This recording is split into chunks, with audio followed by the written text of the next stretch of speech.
Dios les bendiga, soy el pastor Gilberto Gutiérrez de la Iglesia Bautista Ore de México DF. Me da mucho gusto saludarlos en este miércoles 18 de abril 2018. Seguimos con los proverbios de Salomón, sabiduría práctica para ser feliz. Recuerdan que estamos en una miniserie que se llama Sobreviviendo a la necedad. Esta es la tercera parte, versículos 8 al 11. Seguimos estudiando proverbios que nos hablan de lo complicado que puede ser vivir en un mundo lleno de necedad y alejado de Dios. Sin embargo, nos propone una decisión deliberada para ser sabios y actuar con sabiduría. Leamos el texto y hagamos una paráfrasis explicativa y después estudiemos las enseñanzas más importantes. Dice el versículo 8. La ciencia del prudente está en entender su camino, mas la indiscreción de los necios es engaño.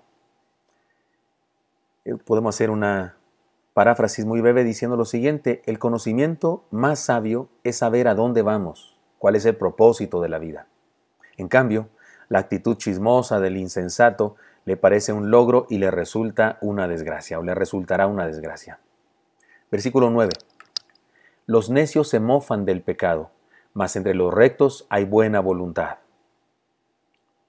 Paráfrasis. Los insensatos demuestran su insensatez al no entender la seriedad del pecado y sus consecuencias.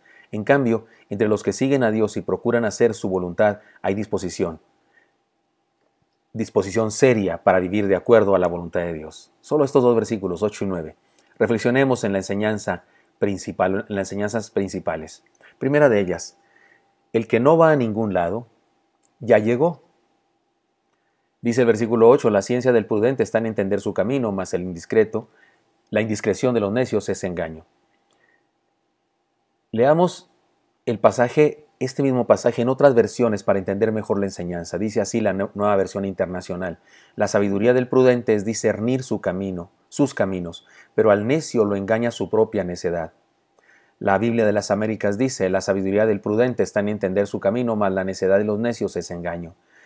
La Biblia, lenguaje sencillo, así traduce: el que es sabio lo demuestra en que piensa lo que hace, pero el tonto vive engañado por su propia estupidez. Así dice esta versión del lenguaje sencillo.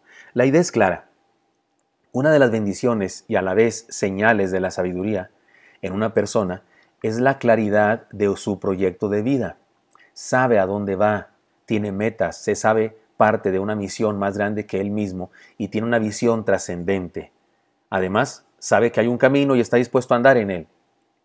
En cambio, las ideas absurdas del insensato son una trampa para él mismo. Segunda enseñanza, el que ríe al último, ríe mejor. ¿De dónde sacó eso? Mire cómo dice el versículo 9. Los necios se mofan del pecado, mas entre los rectos hay buena voluntad. Comencemos con lo negativo, es decir, comencemos con la segunda parte para terminar con la bendición. La palabra pecado, porque dice aquí, mas entre los rectos hay buena voluntad, en la primera parte, los necios se mofan del pecado. La palabra pecado, aquí del hebreo asham, se puede traducir como ofrenda por el pecado. La verdad es que es una palabra compleja que más bien se refiere a ofrenda por el pecado. Algo así como algo que en aquella época, de acuerdo a la ley, se entregaba para redimirse, para expresar arrepentimiento a Dios y ser redimido. Entonces, lo que nos dice que es una ofrenda de pecado para los necios es una burla. Es decir, los necios, este asunto es una burla. Podríamos entender con esto que la observancia de las ceremonias religiosas para los pecadores no son nada, no les importan, no las valoran, se ríen de ellas. También podemos ver aquí la insolencia del pecador al burlarse del pecado e incurrir así en más culpa. En cualquier caso, el problema es falta de conciencia, la desfachatez, la liviandad al considerar el pecado y sus consecuencias. Es decir, le importa un comino eso. Podemos decir que los necios, y el texto nos refiere al término genérico de pecadores, es decir, todos los pecadores, no es lo que dice, porque si se referiría a eso, entonces se refiere a toda la humanidad sin faltar uno solo. Más bien se refiere a los que en forma deliberada toman la decisión de vivir fuera de la voluntad de Dios. Pueden ser creyentes en Dios o ateos, pueden ser religiosos o arreligiosos, pueden ser educados o ignorantes, pero todos se parecen en algo: su rebeldía ante Dios. No les importa lo que Dios les dice, no les importa lo que Dios hace, ni lo que les advierte, ni lo que les promete. Aparentan ser felices haciendo el mal, y presumen de estar gozosos, hasta se sienten orgullosos de su estilo de vida y lo presumen. Sin embargo, el mensaje de Proverbios nos advierte que en la misma intensidad con la que ríen o se burlan, sufrirán y experimentarán vergüenza. Es decir, que su risa de hoy será el lloro del mañana. En cambio, el proverbio nos dice que entre los rectos hay buena voluntad. Podemos interpretar que, así como los necios tomaron la decisión deliberada de vivir fuera de la voluntad de Dios, los rectos tomaron la decisión deliberada de vivir de acuerdo a los principios y valores de la palabra de Dios. Es decir, los necios, creo que sí dice afuera, ¿verdad? Los insensatos tomaron la decisión de vivir fuera de la voluntad de Dios. Y los sabios, los justos, toman la decisión de vivir ajustados a la voluntad de Dios. El recto toma en serio la ley de Dios, las demandas del discipulado y no se burla del pecado, no se ríe de lo malo, no le hace feliz la perversidad. Sufre al reconocer que vivimos en un mundo perdido y lleno de pecado, pero su dolor y su sufrimiento en el presente será su gozo y alegría en el futuro. He aquí entonces un resumen de estas enseñanzas. El que solo piensa en el pasado se estanca. El que solo piensa en el futuro se la pasa soñando. El que solo piensa en el presente se aboraza.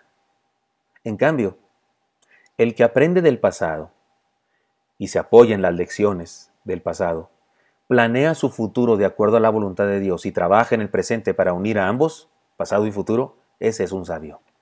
Por eso, déjeme decirle 7 cosas finalmente con respecto a estas enseñanzas. Número 1, establezcamos o reestructuremos nuestro proyecto de vida. Tengamos un proyecto de vida. Si ya lo tenemos, reestructurémoslo en base a la voluntad de Dios. Número 2, planeemos bien lo que debemos hacer en el presente y hagámoslo.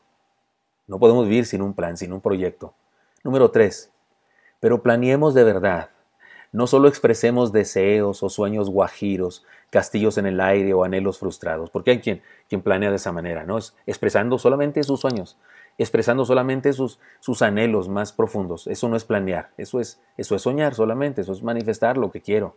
Pero planear es establecer los pasos que voy a dar para conseguir aquello, establecer el nuevo estilo de vida que voy a adquirir para conseguir aquello, establecer aquellas cosas de las que me debo abstener y aquellas cosas que debo adquirir como nuevos hábitos para conseguir aquello que planeo.